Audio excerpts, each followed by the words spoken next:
Today's Rooted in Christ project is based on the Bible verse from Colossians 2 6 and 7. So then, just as you received Christ Jesus as Lord, continue to live your lives in Him, rooted and built up in Him, strengthened in the faith as you were taught, and overflowing with thankfulness. Welcome to Ehlke Art. My name is Mrs. Ehlke. Let's get started on our project for today. I am working on a piece of watercolor paper. I'm also going to be using some watercolor paint, water of course, and a crayon.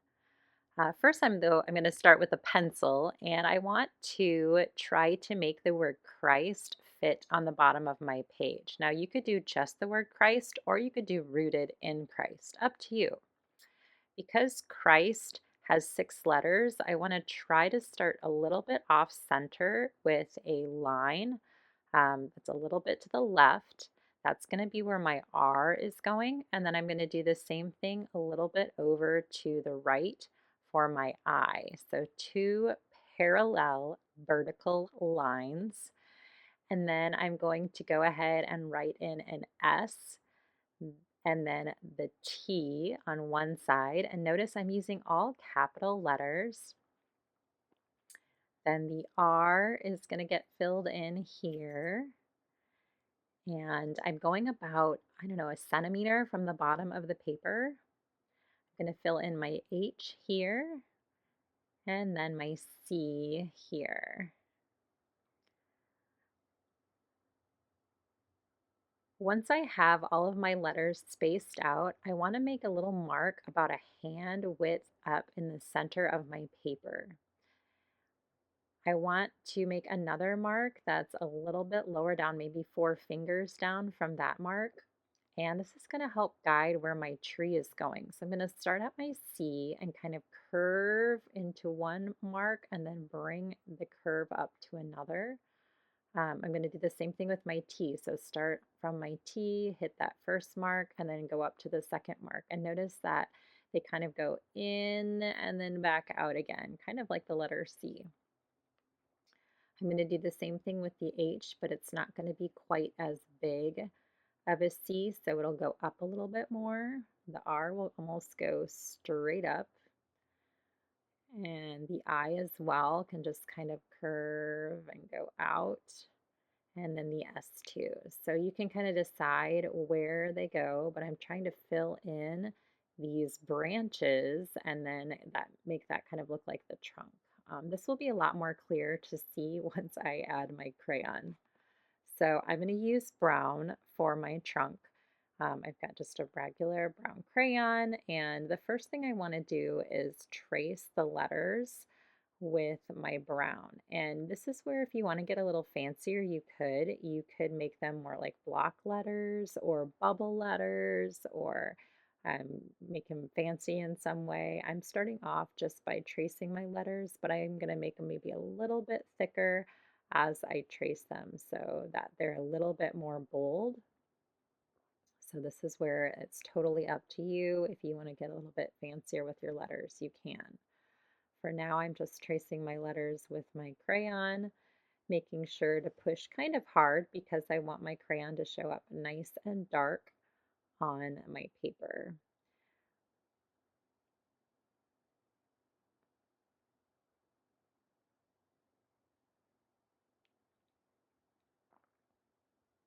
I'm going to go ahead and make my way all the way across so that my letters are nice and bold.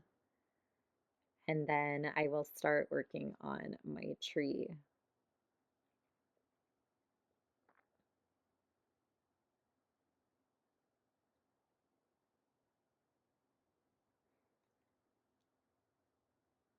Now I want the tree to look like the roots are like connected to the letters so that they are rooted in Christ, literally.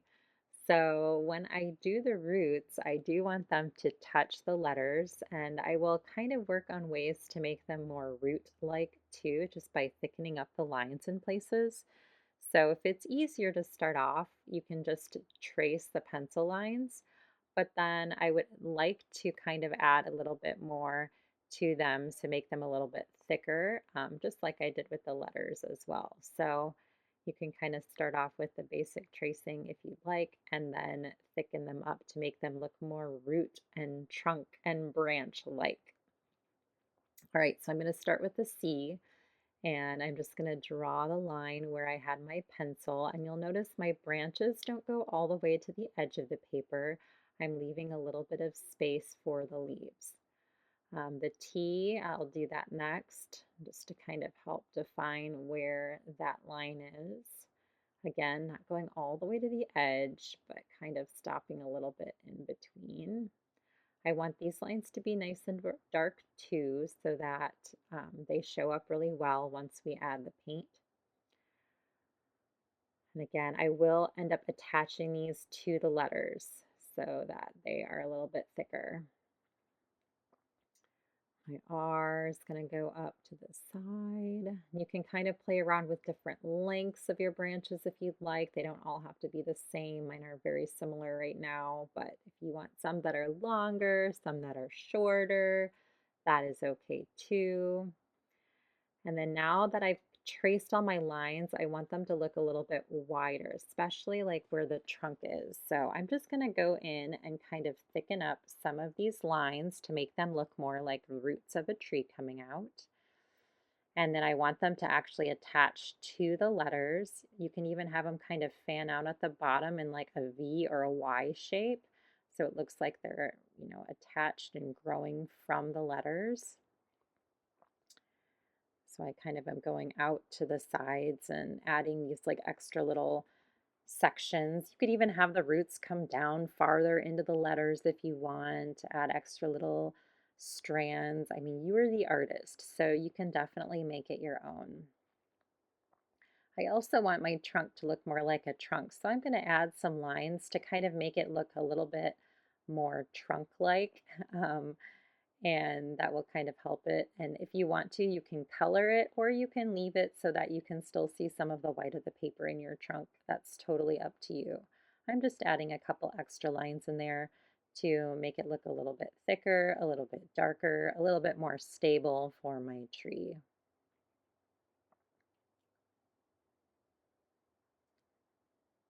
All right, my trunk and my roots definitely are looking good. The next thing I want to do is I want to work on my branches and make those look a little bit more branch-like.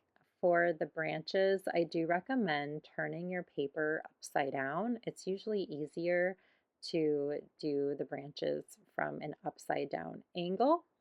So I turned my paper upside down and I'm just going to work on one branch at a time.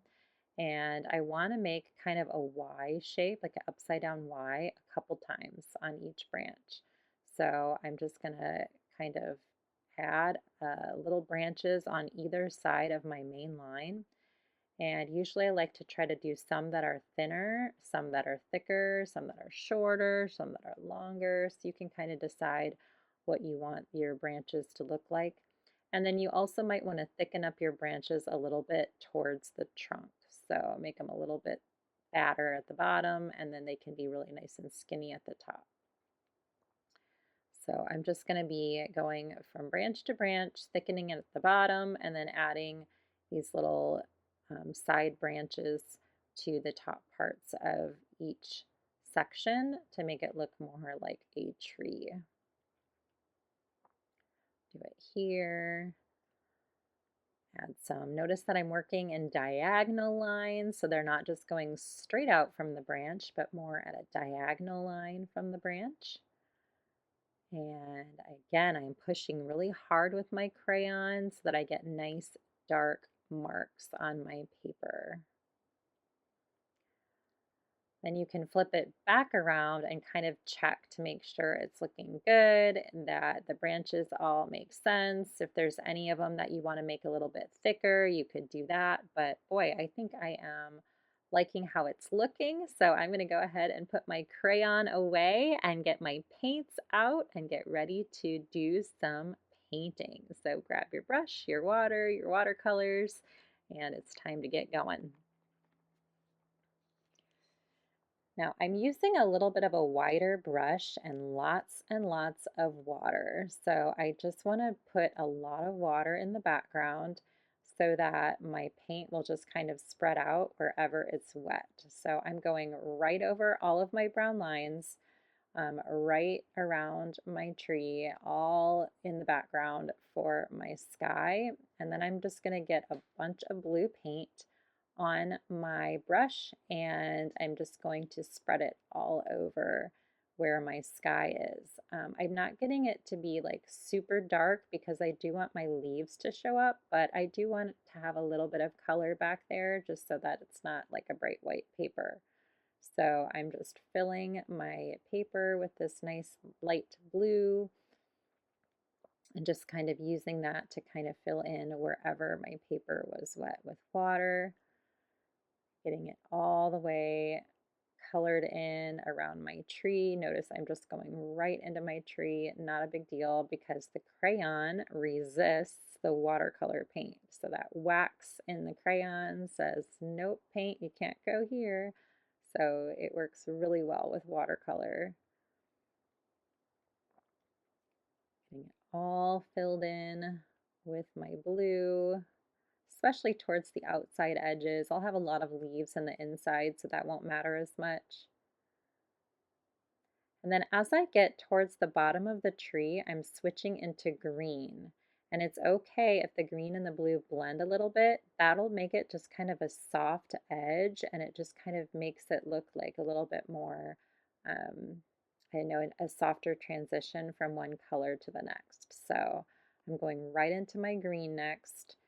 And then on the bottom, I'm going to go into some brown. And because my letters are brown and I want them to stand out a little bit more, I'm also going to add some yellow into the bottom too. So you could add some brown and then you could also throw in some yellow, and then that way your brown letters won't get lost.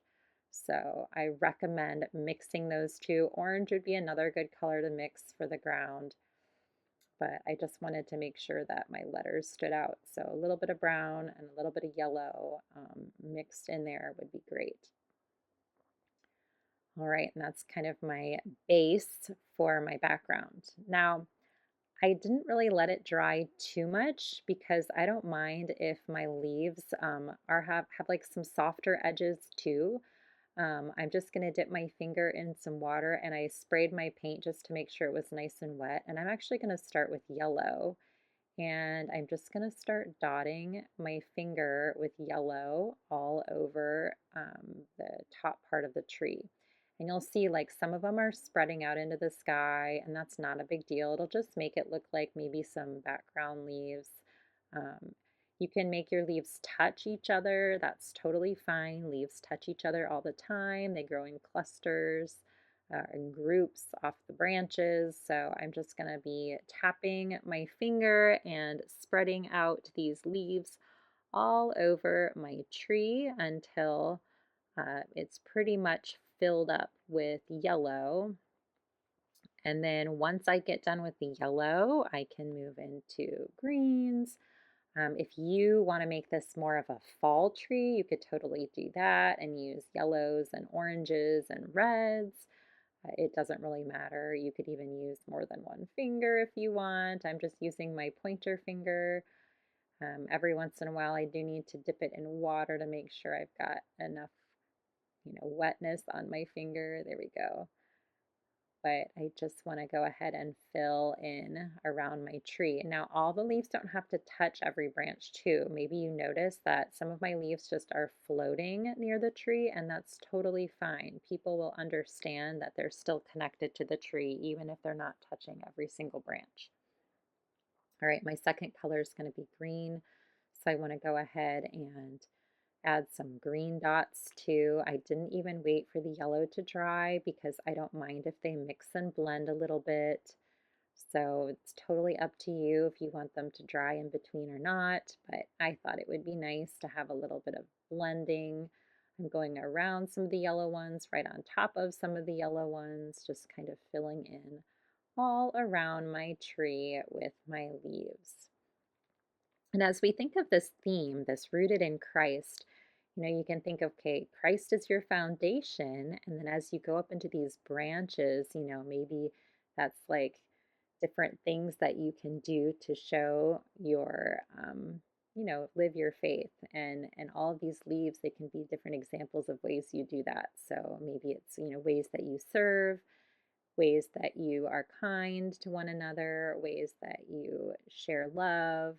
I mean, all of those things. So I love to think of these leaves as all of the different things that we do, when we are rooted in Christ, the ways that we live our life to show our love for one another and love for God. So, kind of a cool image. I love visual images like this where I can picture those strong roots and then those branches going out into the beautiful leaves. All right. I'm just going to keep adding a few more leaves. You can go darker if you want by adding another layer. It's totally up to you as to how your tree looks, but I'm loving how colorful they are. And when you are finished, you can go ahead and let it dry. If you want to, you could put it on a background colored paper to kind of act as like a frame or a mat for your picture. So I hope you enjoyed this project with me today. Thank you so much for joining me on Ehlke Art. Feel free to check out my YouTube channel for other fun tutorials. And yeah, happy painting. Hope to see you again soon.